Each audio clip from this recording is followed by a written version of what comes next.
I want to invite Marie and others here on stage for a 15-minute Q&A session. So we're good on time. Awesome for that. Thank you, all the speakers. Let's start with a few questions. And I'd like to start with you, Marie. I got a question from Jamin, actually, and he asked, what tools did you find most useful? What didn't work out the way you expected? So I guess my biggest point of reference for the whole project as I was working on my own was a digital research wall. So I'm used to working in product design where I have a product wall or everything is up on one wall where you can see things physically, but I didn't have the space. So I converted it digitally. So I did a mural board where I could see everything from the entire project. And I found that really, really helpful. And also in terms of working solo, I really relied on like Osher, which is a voice recording transcription app, because it was a lot to take in from all the people that I was interviewing and I could only absorb so much myself. So it was really good to be able to go back and read or listen back to the transcriptions so I could digest a bit more information. And especially as the project progressed, I was able to go back, we'll say, to 3 or 4 weeks earlier for information that may not have been relevant then, but became relevant as I was going along. And things that didn't work out as expected, so much didn't work out as expected, but sometimes it was for good. So there were some things that I thought might end up being an absolute disaster, such as live prototyping in the middle of a pandemic when restaurants just opened. People had no idea what they were doing. There were so many new rules for both customers and staff, but that was probably the best part of the project, was those live prototypes. So that ended up, I didn't think it would work out. I was really reluctant to do it, but it was probably the biggest asset to the project in the end. Awesome. Those are the best learnings, and thank you for sharing them here, because that's what we need to sort of have the confidence to push through the things that we sort of doubt and are uncertain about, but just try them out and see what happens. Thank you. Anders, a question from Marcus. He asked if you could give an example of the structure of a devising theater session. I hope you know better than me what he means with that. Yeah, I think what I know what he means. So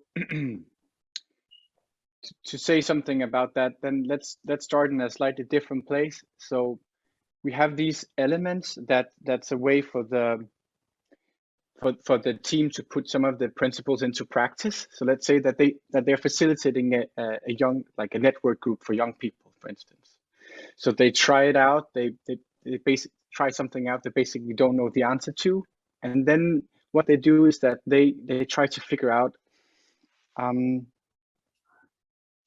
how did it go?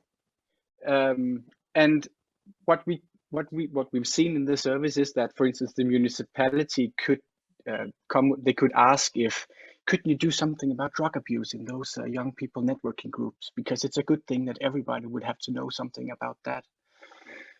But when the group somehow need to figure out an even better way of making these young people networking groups, they would have to say, no, we can't do that because it's not in line with the principles. These groups are about work identity.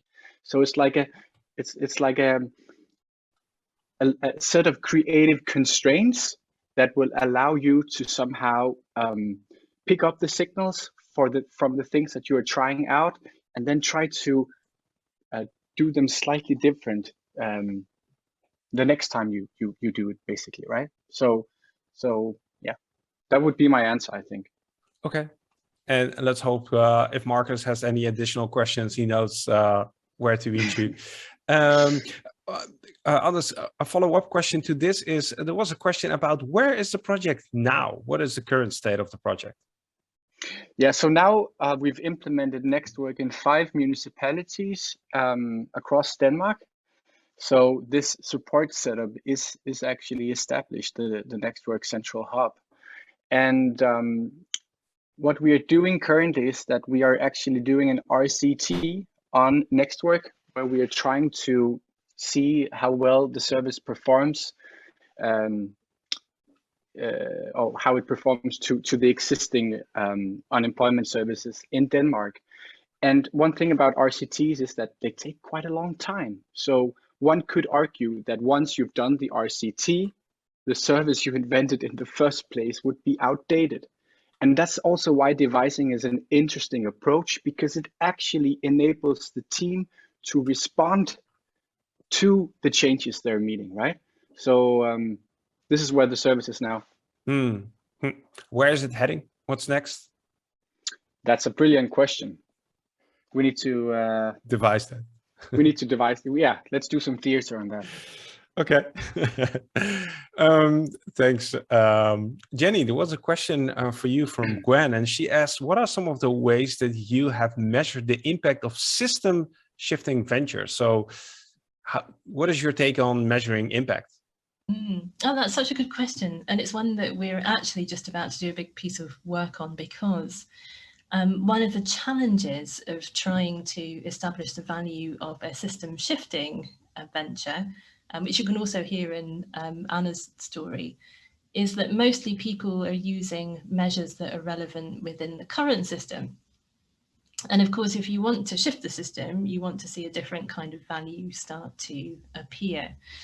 And so we're very interested in not just how you measure outcomes within the current system, but whether you can see indications that the kind of characteristics of that new system are actually starting to form. But we find that often we have to build new kinds of databases, measurement tools to actually make that possible. But that's also part of the process of shifting a field, is that you'll often see that when a new approach is developing, that there are also innovations going on in how to measure and to see the developments in that new system. Yeah, it's the definition of success that also has to transform. Absolutely, Mark. Yeah, and that's the hard thing for, at least in my old days when I was still doing actively service design. People were measuring success through the old measure stick. They were using the old measure stick, but they wanted different outcomes, and that was just incompatible, and that was really hard. You had to sort of do the work and invent what success looks like, right? That's absolutely right. And in a way, the worst thing is to allow that to paralyze you from getting started. And I think that's what we see certainly with funders and investors. Mm-hmm. They find it very difficult to invest in system changing ventures because they want to see that sort of immediate return on the investment.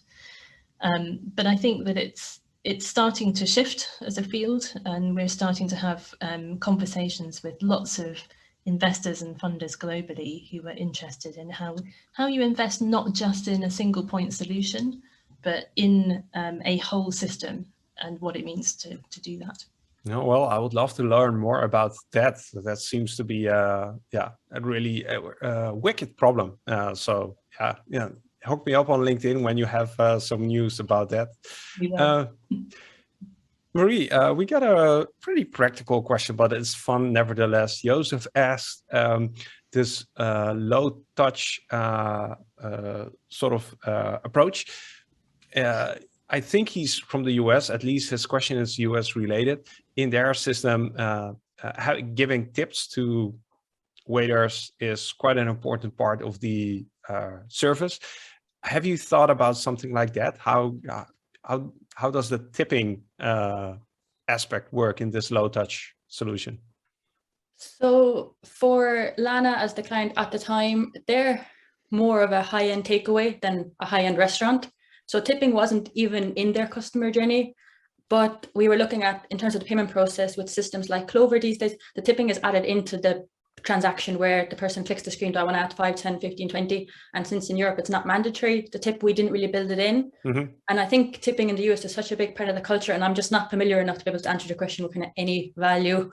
Definitely an important consideration if a version of this concept was to be adopted in the US. I've seen similar solutions coming up in the Netherlands where just tipping becomes part of the checkout process. It's more transactional and it's less personal, less relationship based, but they've tried to incorporate it in that way. Yeah, I think we're moving away from cash, so it kind of has to become part of the. That's true as well. Maybe even tipping increases because it's in the checkout screen rather than card payment. Yeah, thanks. Let's see, do we have some other questions? Anders, again, a question for you, this time from Martina. Hi, Martina, former camper. Could you talk a little bit about the importance of service designers, not just delivering a solution, but following the whole implementation. So being part of the implementation process. That's a good question. So I think we did talk a little bit about the RCT and how that might actually be able to showcase that it is possible to create great or good outcomes for young people by, setting up a different purpose. But I do think like the primary reason why we actually realized that despite all the effort and good intentions, Nextwork didn't really work out in the first place. And even though we did a 6-month live prototype where me, myself, my colleagues, we were running around, meeting with these young people in companies and trying to facilitate networks and all that stuff. And we thought we were doing super great, right? And if we had not been part of that implementation part of the work, and we hadn't been sort of following along, we wouldn't have known that the service actually didn't work as intended. So I think it's super important, and we can do that as a foundation, right? Because we have the money to do those kind of things, and it's fantastic. Yeah, it's awesome that you had the opportunity to actually do like a second iteration, because in many service design projects, you have to sort of get it right the first time, and maybe not maybe within the project you have some opportunities to iterate, but you actually had a chance to do version 2, and that's awesome. Yeah. Let's see. I don't think we have too many questions left. Well, here's one for Jenny, and then I think we're going to wrap this one up. So Jenny, this is live of the out of the Q&A, and it's from Katja. She asked, what is the context of your great research work? Where are you doing this? So yeah, so I run Alt Now, which, as you said at the start, Mark, runs practical programs for system innovators, and we've been doing that in Canada and in the UK. So some of these observations are from the participants who take part in the programs that we run. But I am also Anna's colleague at the Rockwell Foundation, where we run something called the System Innovation Initiative, and you can find our work on a website called systeminnovation.org. And that's also where we'll publish the things that I was just talking about. So how to invest in system change, how to measure system change as we're developing that work. But mainly what we're doing at the moment is bringing the theory about system change, which comes from all sorts of fields, cybernetics and natural living systems, together with people like Diane Roussin, Jonathan Key, who are actually doing system change in practice. And we're bringing both the theory and the practice together to develop a kind of practical toolkit and a set of frameworks that people can use to embark on system innovation in their own roles and their own work. Awesome. Looking forward to seeing some more information on that website. I'm going to say thank you for all of you, to all of you, for being on stage 2 of the conference on the second day. Your task is done. Now you can relax and enjoy the final thing that's coming up. And one of the things that's coming up is a break. And this is actually it for stage 2. This is the end of my role as well for this conference. It was an honor hosting everybody, being here, sharing this stage with you. We're going to transition to stage 1, where in 40 minutes time, we'll have a keynote by George A. about design ethics, a topic that I'm definitely super interested in. So if you made it all the way here in the conference, make sure you also stick around for this last bit, because it's going to be very amazing. I hope that you enjoyed it so far, found it useful, found it helpful, and that you're part of this awesome service design community. I want to thank you for your attention. I hope to see you in the chat in the final keynote. For now, enjoy your break and see you